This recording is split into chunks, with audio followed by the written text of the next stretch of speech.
Naniniwala ako na mahal ako ng Diyos. Naniniwala ako na kasama ko ang Diyos. Pero bakit tayo nagtatampo minsan sa Diyos? Bakit tayo tinatamad na minsan magsimba at magdasal?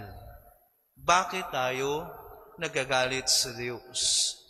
Bakit tayo minsan tumatalikod sa ating pananampalataya? Kung totoo tayong naniniwala na mahal tayo ng Diyos because of this mystery that manifested by our Lord Jesus Christ, but go back then to ourselves. So ibig sabihin, mababaw pa ang ating pananampalataya. The Lord be with you. And with your spirit. A reading from the Holy Gospel according to Matthew. Glory to you, O Lord.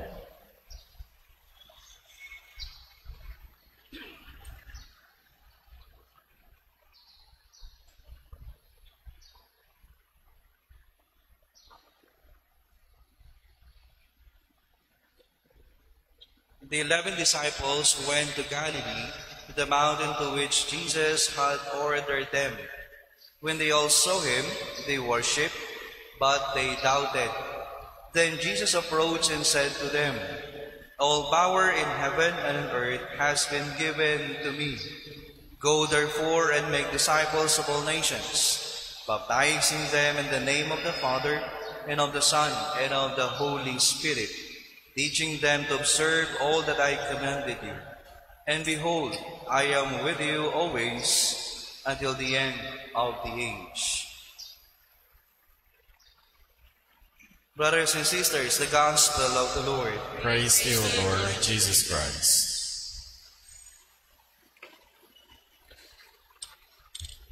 Paniniwala, pagtitiwala, at pananampalataya.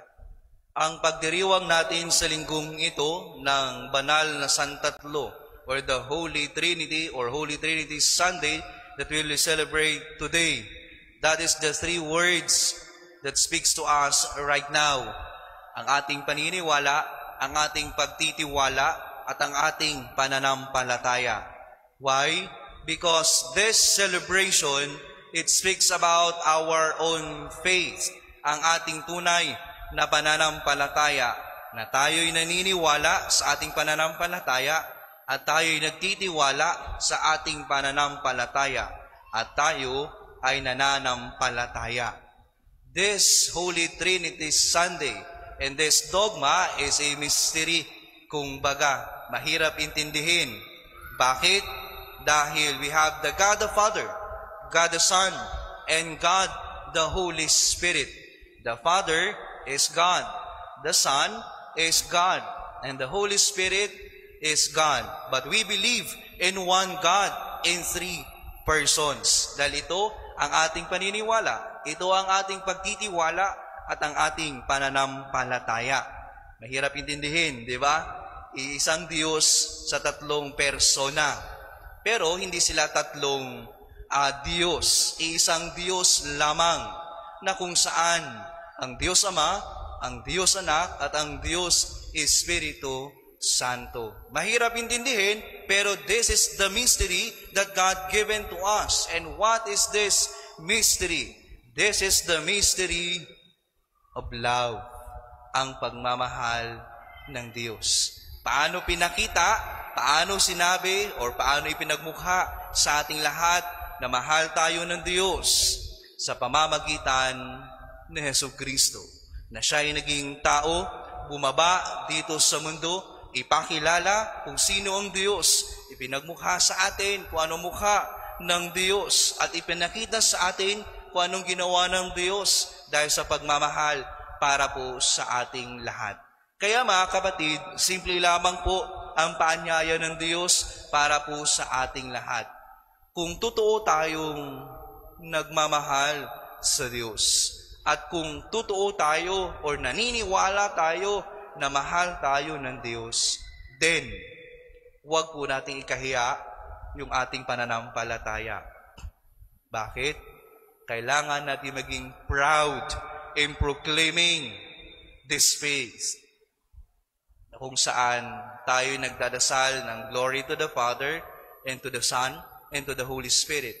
Tayo'y nagsasign of the cross. In the name of the Father, and of the Son, and of the Holy Spirit. We pray the Creed, the Nicene Creed or the Apostles' Creed. We believe in God. We believe in Jesus Christ. We believe in the Holy Spirit. That is proclaiming our own faith. The invitation of our Lord right now is to continue proclaiming that faith at huwag po nating ikahiya. Be proud. Huwag po tayong mahiya na i-proclaim yung panampalatayang ito. And in relation with our gospel for today, our Lord speaks this to His disciples sa pagpapatuloy ng kanilang misyon. The good thing na makikita po natin sa misteryong ito, sa binigay ng Diyos na pagmamahal sa atin, is on the latter part of our gospel. Anong sinasabi? I am with you always until the end of the age. So ibig sabihin, we have this God, the God of presence in our lives, na hindi nawawala ang Diyos sa buhay po natin, na hindi nawawala ang Diyos sa paglalakbay po natin. Kanina, we ask you or we ask ourselves kung naniniwala ba talaga tayong mahal tayo ng Diyos. Of course, kung tatanungin natin ng bawat isa dito, maaaring sabihin natin, yes, naniniwala ako na mahal ako ng Diyos. Naniniwala ako na kasama ko ang Diyos. Pero bakit tayo nagtatampo minsan sa Diyos? Bakit tayo tinatamad na minsan magsimba at magdasal? Bakit tayo nagagalit sa Diyos? Bakit tayo minsan tumatalikod sa ating pananampalataya? Kung totoo tayong naniniwala na mahal tayo ng Diyos because of this mystery that manifested by our Lord Jesus Christ, but go back then to ourselves. So ibig sabihin, mababaw pa ang ating pananampalataya, mababaw pa ang ating pagtitiwala, mababaw pa ang paniniwala natin sa Diyos.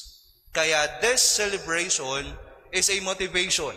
And this celebration is an encouragement. And this celebration is an invitation to deepen our faith to God. Though it is a mystery, but it shows the love of Jesus to each one of us. And remember, kasama natin ang Diyos kahit may problema tayo. Kasama natin ang Diyos kahit sa masaya natin pagkakataon. Kasama pa rin natin ang Diyos kahit nahihirapan na tayo. Kasama pa rin natin ang Diyos kahit bigat na tayo sa ating problema. Kasama pa rin natin ang Diyos kahit nakagawa tayo ng kasalanan. I will be with you until the end of the age. Kaya sinabi natin kanina, ito'y motivation, ito'y inspirasyon, ito'y invitation, ito'y encouragement para sa ating lahat to deepen our faith. We always proclaiming this faith, pero baka by words only, but we will proclaim this in living in our day-to-day life.